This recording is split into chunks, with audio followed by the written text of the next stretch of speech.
ராமேஸ்வரம் போற வழியில இருக்கிற இந்த மண்டபம் அப்படின்ற ஊர்ல தான் நம்ம ஒரு அழகான ஸ்டேல தங்க போறோம். ராமேஸ்வரத்துல கடலை பாக்குற மாதிரி நமக்கு ஸ்டே கிடைக்கிறது ரொம்ப கஷ்டம். சோ மண்டபத்துல எடுக்கிறது பெஸ்ட். நம்ம ரூம்ல இருந்தே பாத்தீங்கன்னா ஆப்போசிட்ல பீச் இருக்குங்க. அப்படியே இந்த பீச்சை பார்த்த மாதிரியே நம்ம ஸ்டேங்கிறக்குள்ள இருக்கு.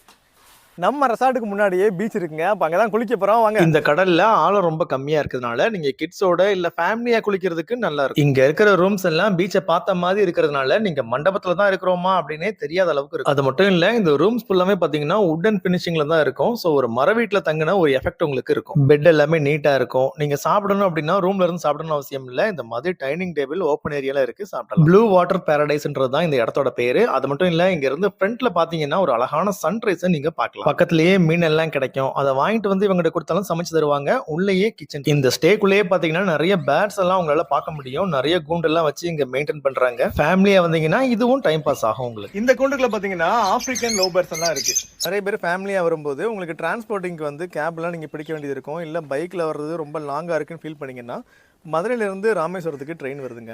அதில் நீங்கள் மண்டபத்தில் இறங்கிட்டீங்கன்னா போதும், அங்கேருந்து ஒரு ஆட்டோக்கு 50 ரூபா கொடுத்தாலே நம்ம ஸ்டேயில் வந்து இறக்கி விட்ருவாங்க. ஸோ நீங்கள் பப்ளிக் டிரான்ஸ்போர்ட்டை நீங்கள் யூஸ் பண்ணிக்கோங்க.